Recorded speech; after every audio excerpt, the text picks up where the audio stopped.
నమస్తే, welcome to HM TV.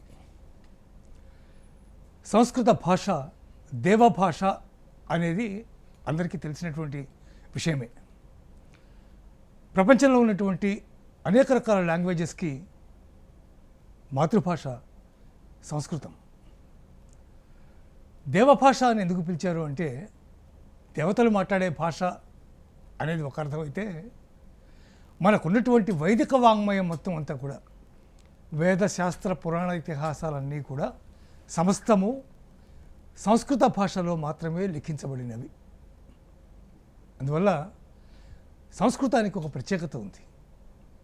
ముఖ్యంగా శృంగార హాస్య కరుణాది నవరసాలు ఏమైతే ఉన్నాయో, ఈ నవరసాల యొక్క స్ఫోరకత్వం సంస్కృత భాషలో కలిగినంత అద్భుతంగా ఇంకొక భాషలో కలగడం మనం చూడలేం. అది సంస్కృతం తెలిసిన వాళ్ళకి మాత్రమే అనుభూతం అవుతుంది, మిగిలిన వాళ్ళకి తెలియడం చాలా కష్టం. అటువంటి సంస్కృత భాష, దేవభాష, వేద భాష ఈరోజు ఫారినర్స్ యొక్క దయాదాక్షిణ్యాల మీద, ఈ మాట అంటానికి మనసుకి చాలా కష్టంగా ఉంది, కానీ వారి యొక్క దయాదాక్షిణ్యాల మీద ఆధారపడి బతకవలసినటువంటి పరిస్థితి ఏర్పడుతుంది. జర్మనీ, ఫ్రెంచ్, ఒక్కో సందర్భంలో యుఎస్, ఇటువంటి వేరే దేశ సంస్కృత స్కాలర్స్, లేకపోతే అక్కడ ఉండేటటువంటి సంస్కృత అభిమానులు, లేదా వైదిక వాంగ్మయంలో ఉన్నటువంటి, లేదా అధర్వణ వేదంలో ఉన్నటువంటి అనేక రకాలైనటువంటి అణు సంబంధమైన, యుద్ధ సంబంధమైన, శాస్త్ర సంబంధమైన అనేక అంశాలను తెలుసుకోవడం కోసం మన దేశంలో ఉన్నటువంటి ఉద్దండులైనటువంటి సంస్కృత ప్రకాండులను తీసుకువెళ్ళి వారి చేత వాటి రహస్యాల్ని ఛేదిస్తున్నటువంటి సందర్భాలు ఉన్నాయి. ఇదంతా ఎందుకు చెప్తున్నాను అంటే, ప్రస్తుతం నాతో పాటు శ్రీ సిష్టి లక్ష్మీ ప్రసన్నాంజనేయ శర్మ అనే ఒక మహాద్భుతమైనటువంటి స్కాలర్ ఉన్నారు. ఆయన ఒక సంస్కృత కళాశాలలో అధ్యాపకుడిగా జీవితం ప్రారంభించి, ఆ తర్వాత అధ్యాపనలో రాష్ట్రపతి అవార్డు గెలుచుకుని, ఆ తర్వాత సంస్కృత భాషలో ఆయన చేసినటువంటి అనేక రీసెర్చెస్కి గుర్తుగా ఇటీవలే ఫ్రెంచి ప్రభుత్వ అత్యున్నత పురస్కారాన్ని అందుకున్నటువంటి మహనీయుడైనటువంటి వ్యక్తి. ఈనాటికి కూడా సంస్కృత తెలుగు భాషలు ఎంతో కొంత బతుకుతున్నాయి అంటే కారణం ఇటువంటి మహాపండితులు, ఇటువంటి మహాజ్ఞానులు భాషా పరిజ్ఞానానికి సంబంధించి. ఆ మాస్టర్తో మాట్లాడి సంస్కృత భాషలో ఆయన ప్రస్థానం ఎలా సాగింది, ఇటువంటి ఉన్నత శిఖరాలకు ఆయన ఎలా వెళ్ళగలిగారు, ఈ భాష మనుగడ ఎలా ఉంది, తదితర అంశాలన్నీ కూడా తెలుసుకునే ప్రయత్నం చేద్దాం. నమస్కారం మాస్టర్. నమస్కారం అండి. మాస్టర్, ఒక చిన్న కాలేజీలో, చిన్న సంస్కృత కాలేజీలో, మాతృశ్రీ ఓరియంటల్ కళాశాల అని బాపట్ల దగ్గర ఉండే జిల్లెళ్ళమూడి అనేటటువంటి ఒక కుగ్రామంలో ఒక సంస్కృత కళాశాల నుంచి ఈరోజు ఫ్రెంచి ప్రభుత్వ పురస్కారం వరకు మీ ప్రస్థానం ఎలా సాగింది? మీ జీవితంలో మీకు అత్యంత సంతృప్తినిచ్చినటువంటి క్షణాలు ఏమిటి? అత్యంత సంతృప్తి క్షణాలు అంటే, ఏ క్షణాన్ని మధ్యలో మనం ఇది ఒక తైలధార లాంటిది. ఈ ధారలో మనం ఎక్కడా ఒక చోట ఇది ఆపి ఇంకో చోట ఇక్కడ ఆరంభమైంది ఇక్కడ అని చెప్పడానికి అవకాశం లేదు. ఉదాహరణార్థం, నేను జిల్లెళ్ళమూడి కాలేజీలో అధ్యాపకుడుగా నా 19వ ఏట దాంట్లో చేరాను. అప్పటికి నా విద్యార్థులు నాకంటే ఎక్కువ వయస్సు ఉన్నవాళ్ళు, ఈ స్త్రీలు పురుషులు అందరూ అట్లానే ఉండేవాళ్ళది. తథాపి వాళ్లకు ఏ రకంగానైనా సరే వాళ్లకు పాఠం అందించాలి అనే బుద్ధితో అహోరాత్రాలు నేను శ్రమ చేసి అర్థం కాని వాటిని ఇతరుల దగ్గర ఇంకా తెలుసుకొని వచ్చి వాళ్లకు పాఠం చెప్పి వాళ్ళను ఒక కనీసం వాళ్ళ దృష్టిలో పరీక్ష పాస్ కావటం, ఉద్యోగంలోకి వెళ్ళటం అనేది వాళ్ళ లక్ష్యం. ఆ లక్ష్యాన్ని చేకూర్చడానికి నా వంతు ప్రయత్నం నేను చేశాను. ఓకే. కానీ అది అయిన తర్వాత అక్కడ చాలా బీజాలు చాలా పడ్డాయండి. జిల్లెళ్ళమూడిలో నేను కాలేజీలో పనిచేయటం అనేది ఒక ఎత్తు అయితే, అమ్మ చివరి రోజుల్లో అధ్యాపకులను పిలిచి రోజు ఒకరిని దేన్నో ఒక దాన్ని గురించి వివరించమని చదవమని చెప్పేది ఆమె. అవును. అది మాత్రం మరుపులేని ఘట్టం.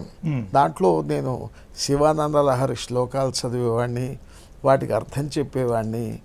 తర్వాత ఇంకా కొన్ని శాకుంతలం కావ్య నాటకం, దాంట్లో నుంచి కొన్ని భాగాలు తీసి వివరించి చెప్పేవాడిని. ఆ చెప్పేటప్పుడు అమ్మ చాలా సంతోషించేది. అమ్మ కానీ రామకృష్ణన్నయ్య కానీ వాళ్ళు బాగా సంతోషించి వాళ్ళు చేసిన ఎంకరేజ్మెంటు, వాళ్ళు ఇచ్చిన ప్రోత్సాహము అది చాలా జీవితంలో ఉపయోగాన్ని ఇచ్చింది. అది అలా కాలం గడిచిపోయింది. అమ్మ ప్రస్థానం కూడా అమ్మ పరమాత్మలో ఐక్యమైపోయింది. అయిన తర్వాత అక్కడి నుంచి నేను కొన్ని కారణాల చేత, కొన్ని అనివార్య కారణాల చేత మా ప్రిన్సిపాల్ గారితో కలిసేసి పాండిచ్చేరి ఫ్రెంచి ఇన్స్టిట్యూట్, దాని పేరు ఫ్రెంచ్ ఇన్స్టిట్యూట్ అని జనరల్గా అంటున్నాం, కానీ ఈఎఫ్ఈఓ అని, ఇకోల్ ఫ్రాన్సిస్ డెక్స్ట్రిమ్ ఓరియంట్ అని వాళ్ళ ఫ్రెంచి భాషా పదం, దాని ఫుల్ ఫామ్ అది ఈఎఫ్ఈఓ అని అంటాం. ఆ ఈఎఫ్ఈఓలో నేను 1986 సంవత్సరం నుంచి ఇప్పటిదాకా పనిచేస్తూనే ఉన్నాను. దానికి 65వ సంవత్సరంలో నా రిటైర్మెంటు అయినా సరే అక్కడ మాకు పెన్షన్ లేనందువల్ల వాళ్ళు ఏదో దయదలిచి వేరే చిన్న ప్రోగ్రాంలో పెట్టి ఓ కన్సాలిడేటెడ్ పేమెంట్తో వాళ్ళు నడుపుతున్నారు. ఇది వాళ్ళు రిటైర్మెంట్ అయిన తర్వాత కూడా వాళ్ళు నడుపుతున్నారు. ఈనాటికి కూడా మేము వాళ్ళతో చదవటం, ఆన్లైన్లో చదవటం, దేశాల వాళ్ళు కలిసి చదవటము అంటే ఇది ఒకసారిగా ఏర్పడిన ఘట్టం కాదు. దీనికి జిల్లెళ్ళమూడి అమ్మ దగ్గర చదివి ఎక్స్ప్లెయిన్ చేస్తూ 10 మంది కూర్చోనున్నప్పుడు వివరించేటప్పుడు కలిగిన ఏ అనుభవం అయితే ఉన్నదో ఆ అనుభవమే తీగ సాగి ఇటువంటి స్థితిని కలగజేసింది అనేది నా దృఢ విశ్వాసం. అది మీకు రాష్ట్రపతి అవార్డు ప్రకటించినప్పుడు అది ఏ సందర్భంగా, ఏ సంవత్సరంలో, దేనికి అవార్డు ప్రకటించారు? ఇది రాష్ట్రపతి అవార్డు అనేది అని చేసిన వాళ్లకు, పొందిన వాళ్ళు, సంస్కృతానికి ఎక్కువ సేవ చేసిన వాళ్ళు, రకరకాల సేవలు చేసిన వాళ్ళను గవర్నమెంటు గుర్తించి, సెంట్రల్ గవర్నమెంట్ గుర్తించి ఈ ప్రెసిడెన్షియల్ అవార్డు సంవత్సరంలో ఒక్కొక్క ఫీల్డ్లో ఒక్కొక్కడికి చొప్పున అలా వస్తూ ఉన్నది. ఆ సందర్భంలో నాకు 2016 సంవత్సరంలో నాకు నా అచీవ్మెంట్ కోసరంగాను, అంతకంటే ఏం చెప్పుకోవాలి దానికి, నా దగ్గర అంతకుముందు 16 సంవత్సరాలు జిల్లెళ్ళమూడిలో ఇండియన్స్ చదివి ఉన్నారు. ఆ తర్వాత పాండిచ్చేరి వెళ్ళిన తర్వాత అక్కడ అందరూ కూడాను దేశాల నుంచి జర్మనీ, జపాన్, ఇంగ్లాండ్, తర్వాత జపాన్, ఈ దేశాల నుంచి రకరకాల వాళ్ళ స్టూడెంట్స్ వచ్చేవాళ్ళు. దానికి మనం స్టూడెంట్ అనేసరికి మన కాలేజీలో ఉండే స్టూడెంట్స్ను లెక్కలోకి వేసుకోకూడదు. ఆ స్టూడెంట్స్ అంటే వాళ్ళు ఈక్వల్ టు స్కాలర్స్, వాళ్ళు ఆల్రెడీ స్కాలర్స్. కానీ వాళ్ళ తీవ్రమైన తృష్ణతో, అది తెలుసుకోవాలి అనే తృష్ణతో మంచి జ్ఞానం కలవాళ్ళై వస్తారు. వాళ్లకు మన స్కూళ్ళల్లో, కాలేజీల్లో పాఠాలు చెప్పినట్టు ఏదో చెప్పిందే చెప్పి నోట్స్ చెప్పి చేసినట్టు చేయటానికి వీల్లేదు. వాళ్ళ దగ్గర అంటే వాళ్ళు మీ దగ్గర ఏం చదువుకున్నారు, మీరు ఏం చెప్పేవారు? వాళ్లకు కొందరికి నేను గ్రామర్ చెప్పాను, వ్యాకరణం చెప్పాను. అంటే వ్యాకరణం మనకు చెప్పినట్టుగా గ్రంథం మొత్తంగా చెప్పడం ఉండకపోవచ్చు, ఏదో ఒక భాగం తీసుకుంటాం. ఆ భాగాన్ని చక్కగా మనం ఎనలైజ్ చేస్తూ మనం చెప్తాం, వాళ్ళు క్వశ్చన్స్ వేస్తారు, ఆ క్వశ్చన్స్కు మనం ఆన్సర్స్ చెప్పాలి. వాళ్ళను సాటిస్ఫై చేసే విధంగా చెప్పాలి. ఎందుకంటే వాళ్ళ క్వశ్చన్స్ చేసే తీరు వేరుగా ఉంటుంది. ఎందుకంటే వాళ్ళ సంస్కారాలు వేరుగా ఉంటాయి కదా. మన వాళ్ళ సంస్కారాలకు మనం కేవలం సంస్కృతము తెలుగు చదువుకున్నందువలన వచ్చే సంస్కారాలు, దాని నుంచి వచ్చే ప్రశ్నలు మనకు వస్తాయి. వాళ్ళు వేరే భాషలు చదువుకొని ఆ భాషల ద్వారా వాళ్ళు కేవలం ఇంగ్లీష్ మాత్రమే కాదు, ఇంగ్లీషు ఫ్రెంచ్ మాత్రమే కాదు, వాళ్ళు గ్రీకు లాటిన్ అవి కూడా వాళ్ళ ప్రాచీన భాషలు అవి చదువుకొని వచ్చి ఉంటారు. అవన్నీ చదువుకొని దాంతో సంస్కృతంతో కంపేర్ చేసుకుంటూ మాకు గ్రీక్ లాటిన్లకు దగ్గరగా ఉన్న భాష సిస్టర్ లాంగ్వేజ్ సాంస్క్రిట్. మనం సహజంగా ఇది సంస్కృతం అనేది మదర్ లాంగ్వేజ్ అని మనం అంటాం, కానీ వాళ్ళు సిస్టర్ లాంగ్వేజ్ అంటారు దానికి. వాటితో పాటు సమాన స్థాయిలో ఉన్నది అని ఆ రకంగా. కానీ వాళ్ళు ఆ రకంగా ఈ సంస్కృత భాష వాక్యాలు వాళ్ళకు ప్రాక్టీస్ లేదు కాబట్టి మాట్లాడలేరు. కానీ మాట్లాడిన దాన్ని మనం స్లోగా మాట్లాడితే అర్థం చేసుకోగలరు. అలాగే టెక్స్ట్ చూచి మనం చదివి అర్థం చెప్తే అర్థం చేసుకోగలరు. కానీ వాళ్ళకు క్వశ్చన్స్ వస్తాయి. ఆ వచ్చిన క్వశ్చన్స్ నువ్వు ఏదో బ్లఫింగ్ చేయటానికి వీల్లేదు. వాళ్ళకి అది సాటిస్ఫై అయితేనే వాళ్ళు సంతోషిస్తారు దానికి. లేకపోతే మీరు ఏదో పిచ్చి పిచ్చిగా ఆన్సర్స్ చెప్పేసి వాళ్ళను మసిబూసి మారేడుగా చేయటానికి వీల్లేదు. అలా ఆ రకంగా చాలామంది చాలా దేశాల నుంచి వచ్చిన వాళ్ళతో చదవటం జరిగింది. సాహిత్యం చదివాను కొందరితో వ్యాకరణం చదివాను, మరి కొందరితో ఇంకా ఏవో నేను చదవని వాటిని కూడా చదవాల్సి వచ్చింది. అది ఇప్పుడు ఇక్కడ అంటే మనకు ఈ ఆంధ్రదేశంలో ఉండగా నేను ఉద్యోగంలో చేరే టైంలో ఒక ఇది ఉండేది. వ్యాకరణాధ్యాపకుడు అంటే వ్యాకరణం మాత్రమే చెప్తాడు, సాహిత్యాధ్యాపకుడు అంటే సాహిత్యం మాత్రమే చెప్తాడు అని. అక్కడ ఇట్లాంటి భేదాలు చల్లవు. నీవు సంస్కృతం వాడు అంటే వాడు అన్నీ ఏదైనా చెప్పగలిగి ఉండాలి, చెప్పాలి. లేదా వాడు చెప్పడానికి రాకపోతే ప్రిపేర్ అయినా చెప్పాలి.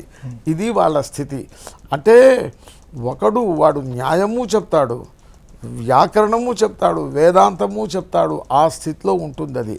కనుక వాళ్ళతో వ్యవహరించటము అనేది చాలా కష్టమైన పని. అందులో నాకు ఇంకో పెద్ద సమస్య ఏమిటంటే, నేను జిల్లెళ్ళమూళ్ళలో ఉండగా తెలుగు సంస్కృతములను తప్పనిచ్చి ఇంకో భాష వెళ్ళిన వాడి ఆంగ్ల భాష జోలి వెళ్ళిన వాడిని కాదు. అక్కడికి వెళ్ళిన తర్వాత ఆంగ్లం లేకుండా నడిచే అవకాశమే లేదు. నేను మొట్టమొదట్లోనే దెబ్బతిన్నాను. మా ఆఫీసర్ వచ్చేసి నేను శుక్రవారం నాడు అనుకుంటాను, శుక్రవారం నాడు నేను రేపు ఊరికి వెళ్ళొస్తాను అంటే, మీరు వీకెండ్స్లో ఏం చేస్తారు అని అడిగాడు. వీకెండ్ అనే పదం అంటే నాకు అర్థం కాలేదు. వీకెండ్ అనే పదం ఇంతవరకు నేను వినేలేదు. అప్పటికి కొన్ని పుస్తకాలు ర్యాపిడెక్స్ గిపిడెక్స్ ఇవన్నీ చదవటం మొదలుపెట్టాను దానికి. ఈవెన్ దెన్ నాకు కొన్ని పదాలు అట్లా అర్థమయ్యేవి కాదు. అలా స్లోగా ఇంగ్లీషు భాష తత్రాపి ఏదో మార్కెట్లో మాట్లాడటం కాదు, సంస్కృత భాషకు సంబంధించిన వ్యాకరణ విషయాలను, సాహిత్య విషయాలను వాళ్లకు ఎక్కేటట్లుగా చెప్పగలిగిన మృదువైన భాష కావాలి, ఫ్లవరీ లాంగ్వేజ్ కావాలి దానికి. దీంతో పాటు అది తమిళనాడు కావడంతో తమిళం అది లేకుండా జరగదు. ఇలాంటి కష్టాలు చాలా పడాల్సి వచ్చింది అది. కానీ తమిళం సంగతి అది వ్యవహారం అనుకోండి, ఆఫీస్తో సంబంధం లేదు.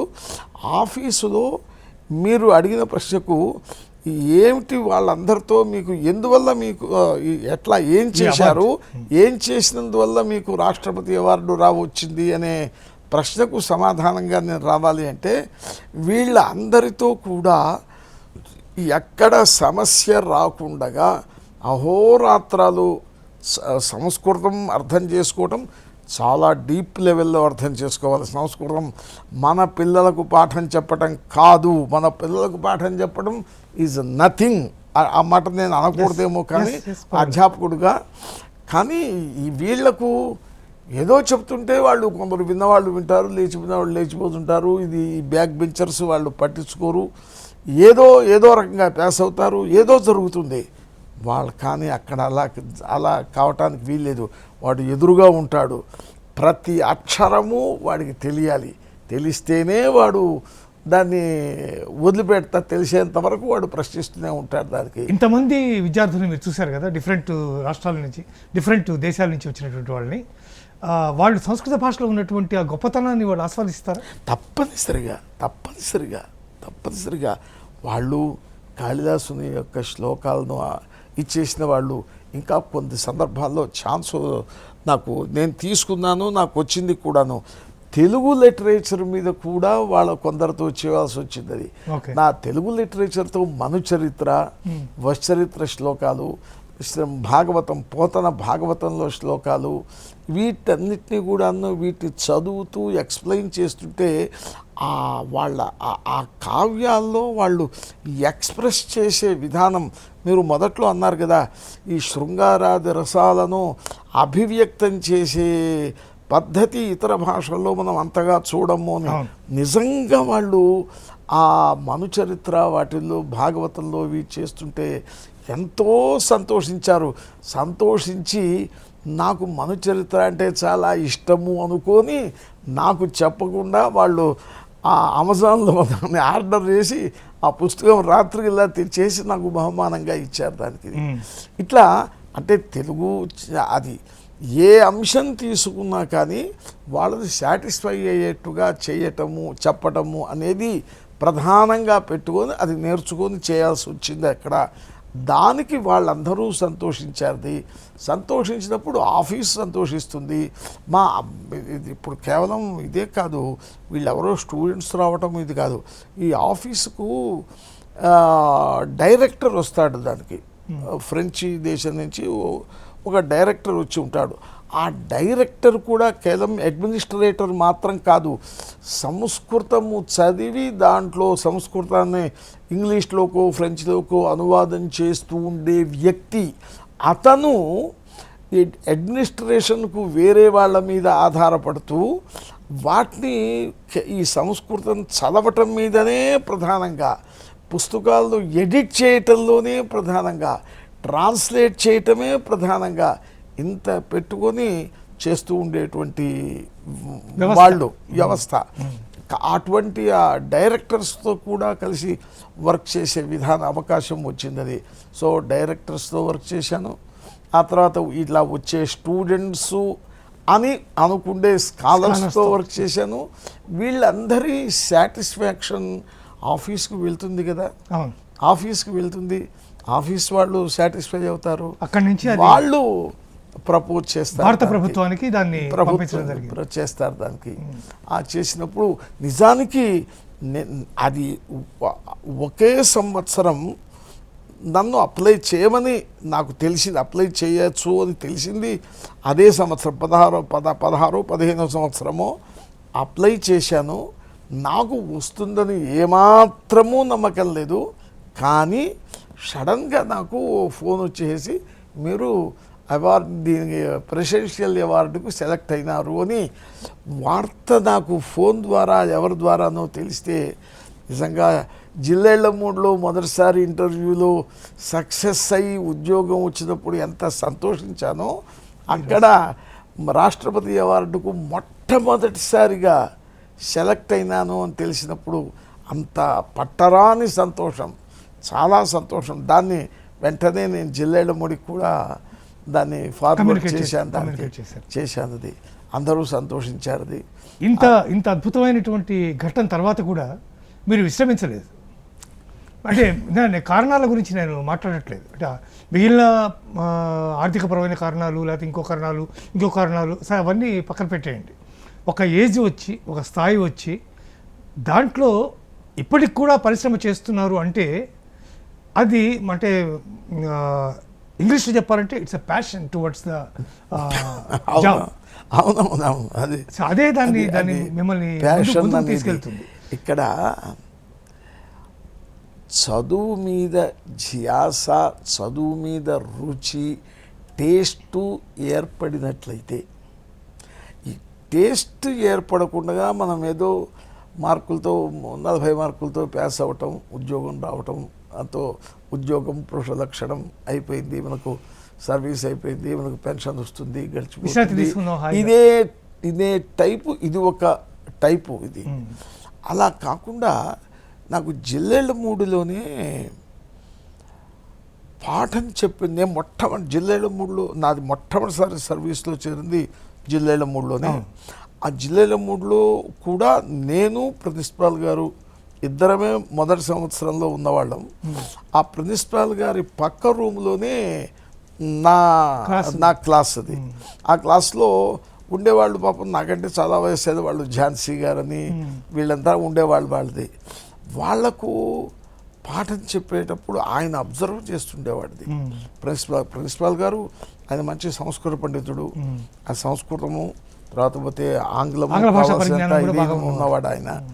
ఈ సంస్కృతాన్ని చేసి ఎక్కడైనా దాంట్లో చిన్న చిన్న మిస్టేక్స్ కనుక జరిగితే ఆయన తర్వాత క్లాస్ అయిపోయిన తర్వాత పిలిచి, మీరు ఇది ఇలా ఎందుకు చెప్పారు, ఇది ఇలా ఎందుకు కాకూడదు, ఇలా కావచ్చా అని ఇలా చిన్న అది మందలింపు కాని మందలింపుతో, సవరింపు కాని సవరణతో చాలా మర్యాదగా వాటిని సవరించేవాళ్ళు. మొదటి 1-2 సార్లు ఆ సవరణలు చూసిన తర్వాత లోపల ఒక ఇది అంటే మనం చాలా జాగ్రత్తగా ఉండాలి. మనం క్లాసుకు వెళ్ళేటప్పుడు చాలా తీవ్రంగా ప్రిపేర్ అయ్యి వెళ్ళాలి.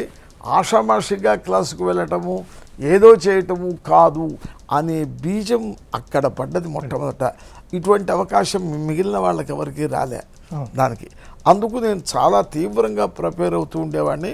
ఆ తర్వాత మధ్యలో అవసరమైతే నేను మా గురువుల దగ్గరికి కూడా వెళ్ళేసి దాన్ని తెలుసుకుంటూ వచ్చేసి చెప్పేవాడిని దానికి. దీంతో అక్కడ ఒక విచిత్రమైన పేరు, అంటే ఇది నా పేరు కూడా తీసేసి ఈయన కౌముది మాస్టారు అని ఏవో ఇట్లాంటి పేర్లు వేరే, అది నిక్ నేమ్గాను సబ్జెక్టు పరంగాను నేమ్గా అట్లా కూడా వచ్చేవి దానికి. ఆ క్లాసుకు చాలా ఉత్సాహంగా వచ్చేవాళ్ళు స్టూడెంట్సు. దీంట్లో సాహిత్యం పాఠం చెప్పేటప్పుడు ఇంకొక విశేషం ఏమిటంటే, అక్కడ సాహిత్యం కూడా చెప్పాల్సి వచ్చేది. నేను కౌముది మాస్టర్ అని పేరు ఉన్నా కానీ శాకుంతలము, ముద్రారాక్షసము ఇట్లాంటి నాటకాలు పాఠాలు కూడా వేసేవాళ్ళది. వేసినప్పుడు ఆ విద్యార్థులను కొందరు పాపం ఎక్కడి నుంచో దూరదేశాల నుంచి వాళ్ళకు బ్యాక్వర్డ్ ఏరియాల నుంచి వచ్చేవాళ్ళు. దానికి వాళ్ళకు సంవత్సరం అక్షరాలు కూడా రావు, అది కూడా నేర్పాలి. వాళ్ళను ఇప్పుడు నేను ఆకర్షించి సంస్కృతంలో వాళ్ళను సంవత్సరం అయ్యేసరికల్లా పరీక్షకు రెడీ చేయాలి, వాళ్ళను ఆకర్షించాలి. నేను నా దారిలో నేను ఏదో చెప్పుకుంటూ పోతే వాళ్ళు నిద్రపోతుంటారు దానికి.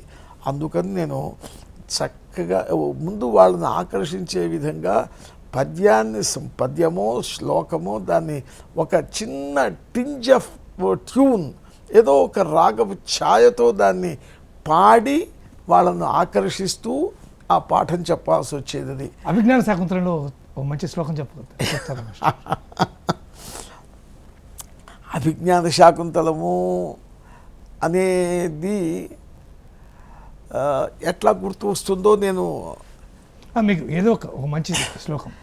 నానామ్నాయ పరిశ్రమం కృతవతాం నాస్త్యేవ శాస్త్రేషు ధీః.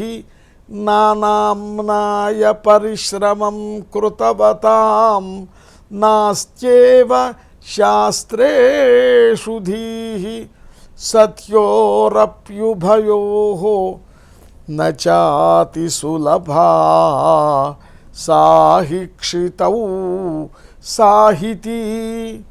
అప్యేతాసు సతీషు నాస్తి వినయః నాచార భక్తి క్షమా చాతుర్యః.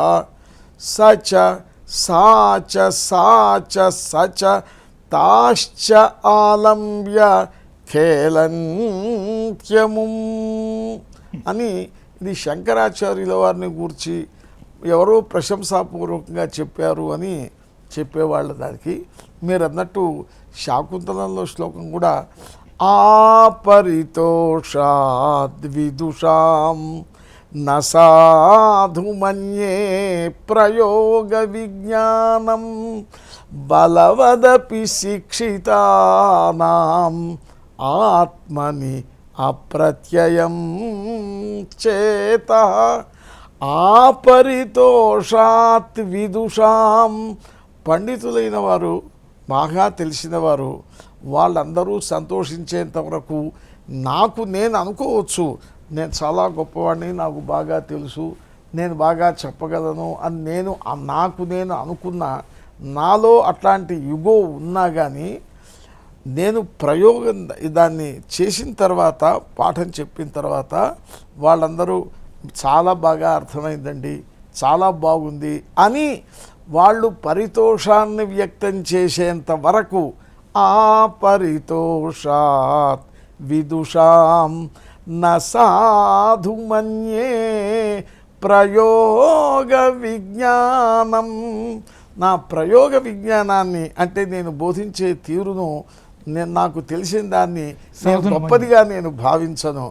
ఎందుకంటే బలవదపి శిక్షితానాం, బాగా దృఢంగా నేర్చుకున్న, బాగా ట్రైనింగ్ పొందిన వాళ్ళు అయినప్పటికీ కూడా ఆత్మని అప్రత్యయం చేత, వాళ్ళ చిత్తము తమ విషయంలో ఎప్పుడు కూడా ఏమో నేను బాగా చెప్పానో లేదో, ఎదటి వాడికి నచ్చిందో లేదో అన్న ఒక అప్రత్యయం, అవిశ్వాసం అనేది ఎప్పుడూ ఉంటూనే ఉంటుంది.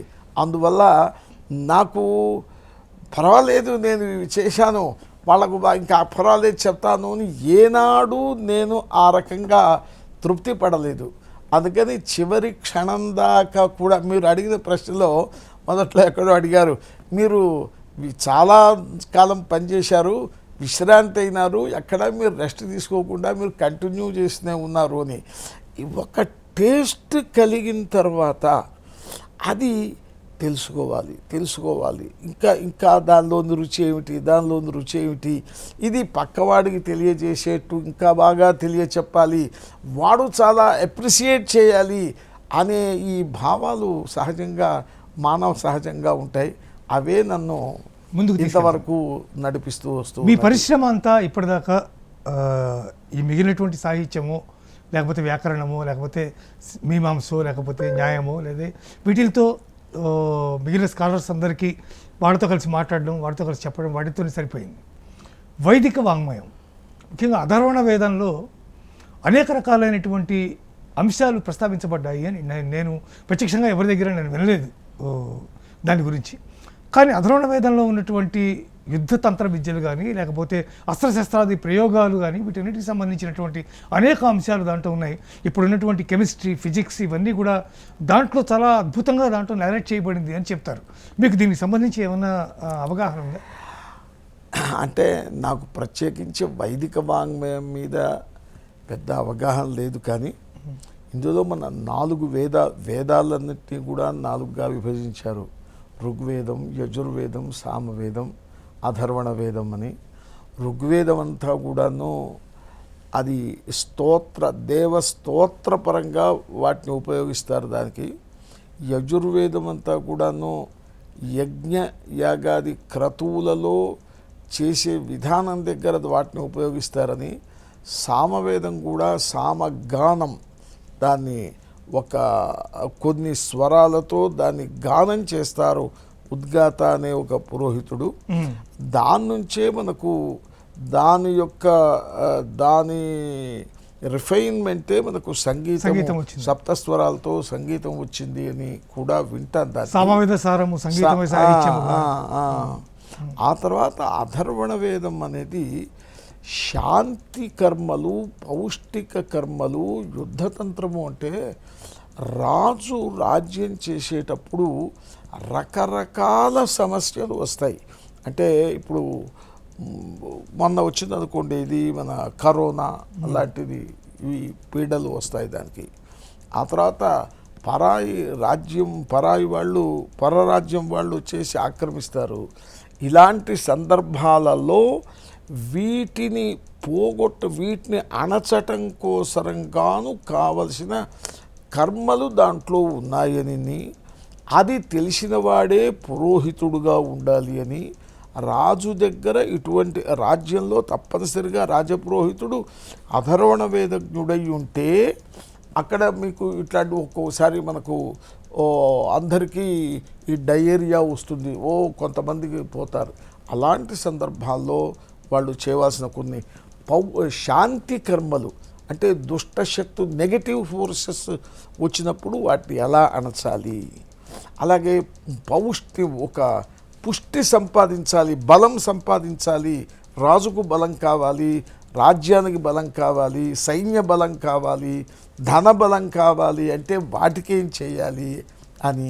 అలాగే యుద్ధతంత్రం వచ్చినప్పుడు యుద్ధంలో పరాయి వాడిని ఓడించి మన వాళ్ళు గెలవటానికి ఏం చేయాలి, ఏమిటి అంటే వీటికి వైదిక కర్మలు, అంటే వాటికి ఏవో హోమాలు ఇవో చేస్తారు. దానికి ఇవన్నీ చేసే విధానాలు అధర్వణ వేదంలో ఉన్నాయి అని విన్నాను నేను.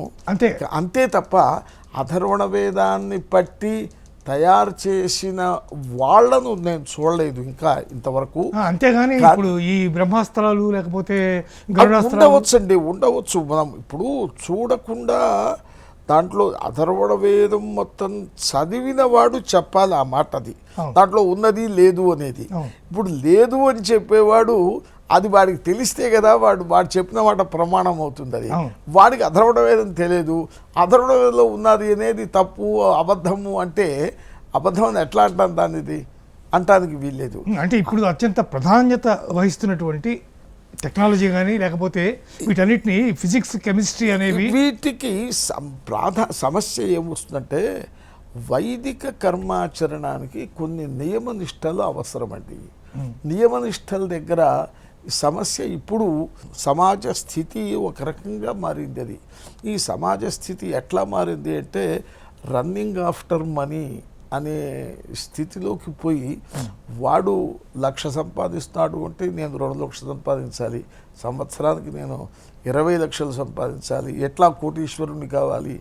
ఈ దృష్టి మీద ఎప్పుడైతే పోయిందో ఆ నియమనిష్టలు కానీ వాటిని పాటించాలనే దృష్టి కానీ ఇది కాకుండా నేను తప్పుగానో ఒప్పుగానో దీన్ని ఉపయోగించేసి నేను ఎలా డబ్బు సంపాదించాలి. ఇప్పుడు ఆయుర్వేదం దెబ్బతింటానికి కూడా కారణం అదే కదా. ఆయుర్వేద ప్రక్రియలో ఆయుర్వేదం చాలా గొప్ప ఔషధం మన భారత రీత్యా. మనకు ఒక 300 సంవత్సరాల క్రితం వచ్చి ఉండవచ్చు ఈ అల్లోపతి అనేది. అంతకుముందు ఆయుర్వేదం ద్వారానే చాలా రోగాలు, చాలా రాజులు వీటందరూ కూడా కాపాడబడ్డారు కదా వాళ్ళంతా కూడాను. మరి ఆ విధానాన్ని ఇప్పుడు అవలంబించే వాళ్ళు ఎవరున్నారు దానికి?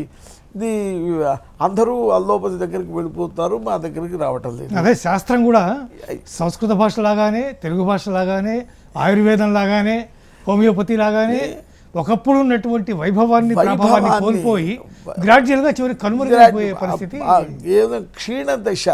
అంటే నా ఉద్దేశం ఏమిటంటే ఒకటి నా ప్రతిదానికి కూడా స్వర్ణయుగము క్షీణయుగము రెండు ఉంటాయి. అభివృద్ధి దశ మీకు భాష మీరు చూసే ఉంటారు. దానికి నీచైర్గచ్చత్ ఉపరిచ దశ చక్రనేమి క్రమేణ అని. చక్రం తిరిగేటప్పుడు ఆ చక్రం చుట్టూరు ఇనప పట్టా ఉంటుంది. అది ఇది కిందికి వచ్చింది అంటే కిందికి వచ్చిన భాగము అక్కడే ఆగిపోదు, మళ్ళీ ఇంకో ఒక వేసేసరికి మళ్ళీ అది పైకి వస్తుంది. అది పైకి వచ్చింది కిందికి వస్తుంది, కిందికి వచ్చింది పైకి వస్తుంది.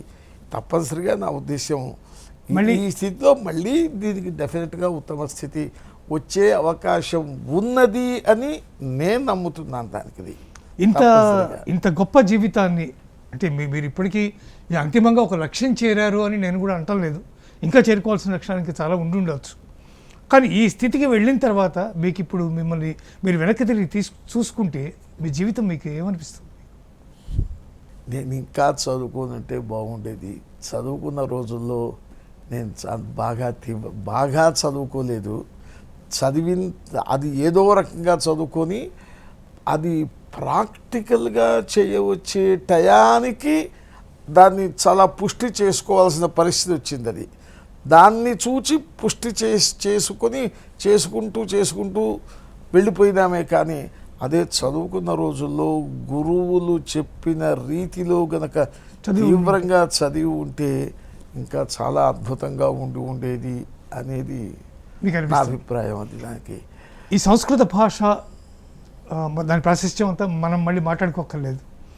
కానీ గ్రాడ్యువల్గా ఓరియంటల్ కాలేజెసే కరువు అయిపోతున్నాయి, ఓరియంటల్ లాంగ్వేజెస్ కరువు అయిపోతున్నాయి, తెలుగే తెలియనటువంటి సందర్భాలు పరిస్థితులు ఏర్పడుతున్నాయి. గట్టిగా ఏదన్నా విశ్వక్సేనుడు అనే పదం చెప్పమంటే పలకలేనటువంటి పరిస్థితి ఏర్పడుతుంది గ్రాడ్యువల్. విషకసేనుడు అనవచ్చు. అట్లా మనకేదో మాయాబజార్లో దుస్త చతుష్టయం అని వాడు చెప్పినట్టు చెప్పినట్టు అట్లా అయిపోతుంది చివరికి పరిస్థితి. ఇట్లాంటి నేపథ్యంలో సంస్కృత భాష మనుగడ అసలు ఏమైపోతుంది, ఎట్లా ఉంటుంది? అంటే ఇది కేవలం ఏదో పౌరోహిత్యానికో లేకపోతే మంత్రాలు చదవడానికో పరిమితం అయిపోతుంది తప్ప సంస్కృతం ఆ భాషలో ఉండేటటువంటి మహాద్భుతమైనటువంటి కావ్యాలు కానీ నాటకాలు కానీ ధ్వన్యాలోకం లాంటి అద్భుతమైనటువంటి శాస్త్ర వైదుష్యం కానీ వాళ్ళు మహానుభావులు. మీరు మనం ఎవరినైతే ఇప్పుడు ఈ సైంటిస్టులను చాలా గొప్ప గొప్ప సైంటిస్టులు వాళ్ళు ఎన్నెన్నో కనిపెట్టారని అనుకుంటున్నామే, వాళ్లకు ఏ రకంగానూ తీసిపోయిన వాళ్ళు కాదు.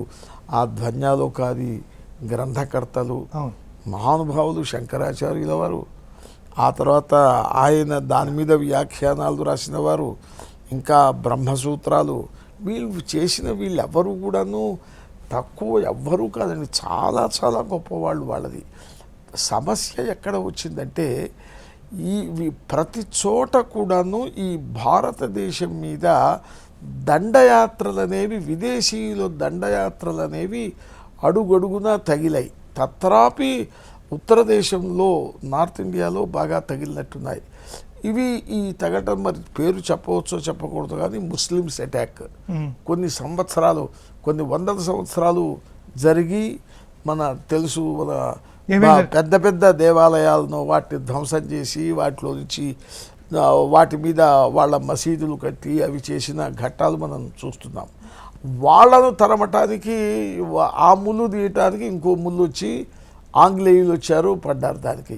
వీళ్ళు ఇంకో దాన్ని రుద్దారు, వాళ్ళను పోగొట్టారో లేదో కానీ వీళ్ళు ఇంకో రకమైన వివక్ష చేశారు దానికి. ఇన్ని రెండు దెబ్బలు, ఒక దెబ్బ మీద ఒక దెబ్బ, ఒక దెబ్బ మీద ఒక దెబ్బ తగిలినప్పుడు ఒక మనిషికి ఒకసారి కరోనా వచ్చిన వాడు, కరోనా వచ్చి వాళ్ళ చికెన్ గునియానో వచ్చి బాధపడుతున్నటువంటి వ్యక్తి మీద అది పూర్తయ్యేలోపుగా మళ్ళీ ఇంకోటి తగిలింది అనుకోండి, దానికి వీడు చివరిదాకా బ్రతుకుతాడా, బ్రతికిదా వీడు ఓపికతో ఉంటాడా, పనికొచ్చేవాడుగా ఉంటాడా, డిజేబుల్గా ఉంటాడా అనేది మనం ఎట్లా చెప్పగలం? పరిస్థితి మనకు అట్లా ఆ రకంగా అయింది. దానికి తోడు మన ప్రభుత్వాలు కూడా అదే స్థాయిలో తయారైనాయండి. ఇది మనం బహుశా సాహసించి అంటున్నాం. దానికి వీళ్ళు ఇంగ్లీష్ కావాల్సిందే, ఓకే, మీరు ఇతర దేశాలతో వాళ్ళతో సంబంధాల కోసం గాను ఇంగ్లీషును చదవండి, ఇంగ్లీషును మీరు ఇంజనీరింగ్ చదవండి, డాక్టర్ చదవండి, అన్నీ చదవండి. మన దేశ భాష, మన మాతృభాష తెలుగు, మన మన ఒకప్పటి నేషనల్ లాంగ్వేజ్ సంస్కృత్, ఈ సంస్కృతము తెలుగు, సంస్కృతము లేనిదే మన ప్రాంతీయ భాషల యొక్క ఉనికే లేదండి.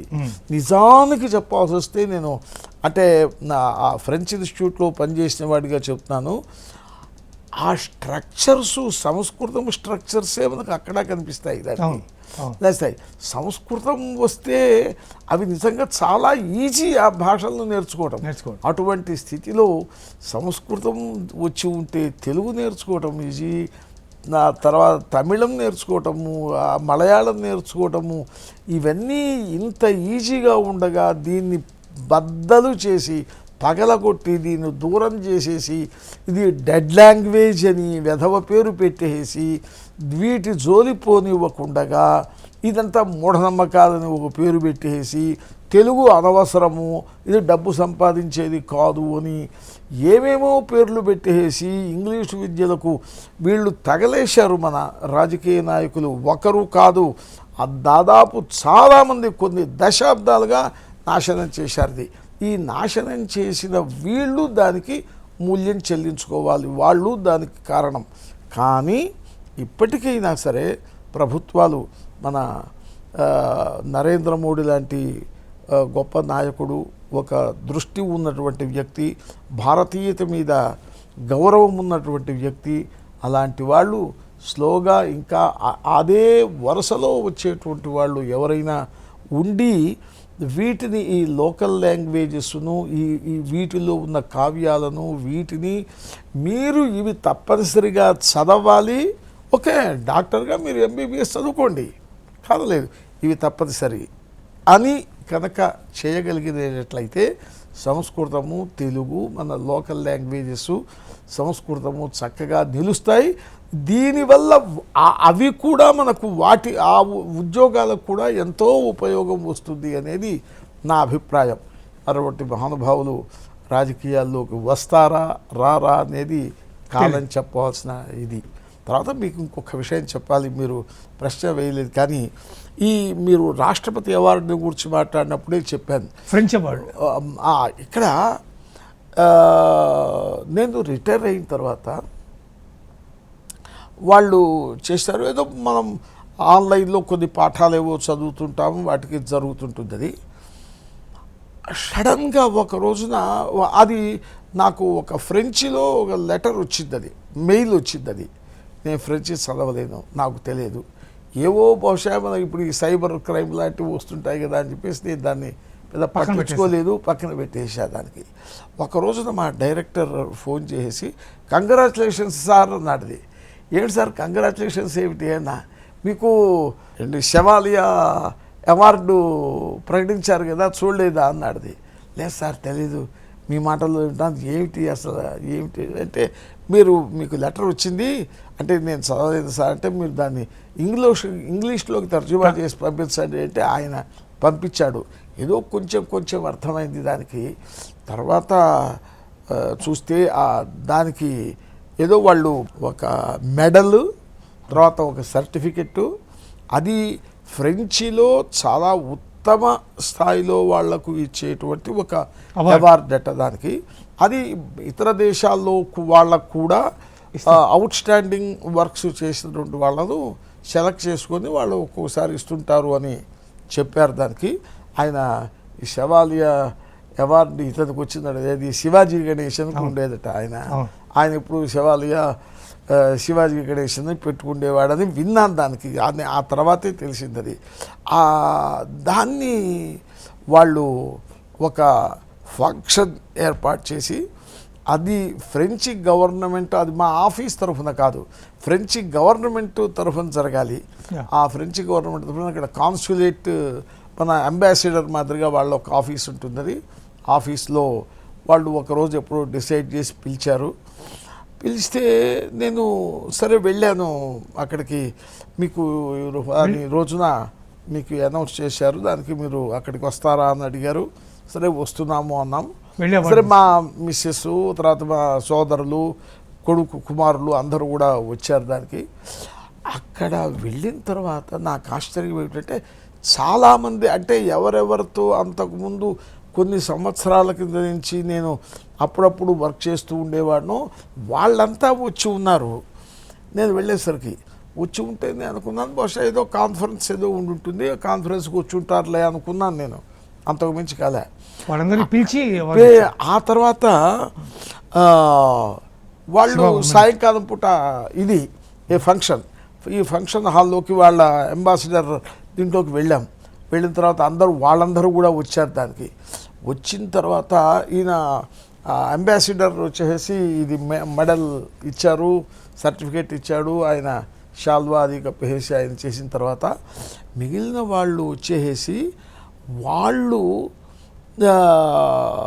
కొన్ని మాటలు మళ్ళీ ప్రశంసావాక్యాలు చెప్తూ, ఒక పుస్తకం in the honour of SLP Anjaneya Sharma అని అందరూ ఒక్కొక్కడు ఒక్కొక్క ఆర్టికల్ రాసేసి, ఇంతలా పుస్తకం 400-500 పేజీల పుస్తకాన్ని ఒకదాన్ని సడన్గా వాళ్ళు నా చేతిలో పెడితే నేను బిత్తరపోయినా. అసలు అంతవరకు నాకు మాట మాత్రం తెలియదు, ఎక్కడా లీక్ అవ్వలేదు. చాలా నేను షాకింగ్ అన్నమాట. అది చాలా సర్ప్రైజింగ్ సిచ్యువేషన్. అలా ఫంక్షన్ జరిగింది. అది ఆ ఫంక్షన్లో వాళ్ళు ఇచ్చారు. అది నిజంగా మీకు చివరలో నాకు ఇమ్మెమరబుల్, దాన్ని మరచిపోలేని ఘట్టం అది. ఎందుకంటే ముందు తెలిసింది అనుకోండి, రాష్ట్రపతి అవార్డు వస్తుంది అని తెలుసు కాబట్టి దానికి అక్కడ పెద్ద షాక్ అవ్వాల్సిన అవసరం లేదు. వీళ్ళు ఇట్లా అందరూ కలిసేసి ఆర్టికల్స్ రాసి నా మీద పుస్తకాన్ని ఒక పుస్తకాన్ని డెడికేట్ చేశారే, అది మాత్రం నేను కొన్ని గంటల సేపు నేను ఆ సభలోనే నేను ఎక్స్ప్రెస్ నేను నా సర్ప్రైజ్ అంతా కూడాను. దాన్ని మీరు ఎట్లా ఆపారు నాకు తెలియకుండా. ఇంతమంది ఒక్కడైనా లీక్ చేస్తాడు కదా, ఎందుకు చేయకుండా ఇట్లా ఉంచారు అని చేస్తే వాళ్ళందరూ కూడాను చాలా నవ్వుతూ ఇచ్చేసారు. కావాలని మేము ఆపేశాం, మీకు ఇది షాకింగ్గా ఉండాలని చెప్పారని చెప్పేసి వాళ్ళు చెప్పారు. అది ఆ తర్వాత శృంగేరిలో ఇంకా మిగిలిన కొన్ని మఠాల ద్వారా కూడాను ఓ విశిష్ట సత్కారాలు కొన్ని జరిగాయి. అవన్నీ కూడాను నేను చూపించాను. మాస్టర్, ఇంత అద్భుతమైనటువంటి కెరీర్, ఇంత అద్భుతమైనటువంటి జీవితం, సంతృప్తికరమైనటువంటి జీవితం, సంస్కృత భాషకి మీరు చేసినటువంటి సేవ, ఇదంతా కూడా చరిత్ర శాశ్వతంగా మిగిలిపోయేటటువంటి ఒక గొప్ప స్థితి మీకు కల్పించింది. ప్రభుత్వాలు కూడా వాటిని అర్థం చేసుకుంటాయని, సంస్కృత భాష ప్రాశస్త్యానికి తగినటువంటి ఒత్తాసిస్తాయని ఆశిస్తూ ఇంత చక్కటి సమయాన్ని మీరు మాతో స్పెండ్ చేసినందుకు కృతజ్ఞతలు మాస్టారు. నమస్కారం అండి. చిట్ట చివరిలో ఒక మాట, ఇది నేను పాండిచ్చేరి నుంచి వచ్చిన తర్వాత శృంగేరి కంచి పీఠాధిపతులు అక్కడ కొందరు విద్యార్థులు వేదం చదువుకున్న వాళ్ళు ఉన్నారు అని, వాళ్లకు మీరు సంస్కృతము, వ్యాకరణము, సాహిత్యము చెప్పండి అని వారు పిలిపించారు అక్కడికి. కాబట్టి ఇప్పుడు ప్రస్తుతం నేను కంచిలో ఉంటూ వాళ్లకు సాహిత్య వ్యాకరణాలు బోధిస్తూ ఉండే అవకాశం నాకు ఏర్పడింది. వీటన్నిటికీ కూడా ఈ బీజము, ఇదంతా వృక్షము, శాఖ, ఉపశాఖలు వస్తున్నాయి. వీటన్నిటికీ బీజం జిల్లెళ్ళమూడి అమ్మ దగ్గర పడ్డది. జిల్లెళ్ళమూడి అమ్మ ఇచ్చిన ఇచ్చట మెతుకు కొరుకు బ్రతుకు తెరువు దొరుకు అన్న మాట చాలా అద్భుతంగా పనిచేస్తుంది అని, మీరు నాకు ఈ అవకాశాన్ని ఇచ్చినందుకు మీకు మరీ ధన్యవాదాలు చెప్తూ సెలవు తీసుకుంటాను. చాలా సంతోషం. ఒక అద్భుతమైనటువంటి లెక్చరర్, ఒక అద్భుతమైనటువంటి స్కాలర్, ఒక మహాద్భుతమైనటువంటి సాహిత్యవేత్త, ఒక మహాద్భుతమైనటువంటి రసహృదయం కలిగినటువంటి సంస్కృత భాషావేత్త ఒక లెక్చరర్ స్థాయి నుంచి అంత పెద్ద స్థాయికి వెళ్ళడానికి ఈ ప్రయాణంలో అనేక రకాలైనటువంటి అంశాలు, అనేక రకాలైనటువంటి ఒడిదుడుకులు అవన్నీ ఎదుర్కొన్న వాటికి విదేశాలు ఇచ్చినటువంటి ఒక అద్భుతమైనటువంటి గుర్తింపు, ఇవన్నీ కూడా గొప్ప సంతృప్తికరమైనటువంటి ఎండ్ని కలిగిస్తాయి.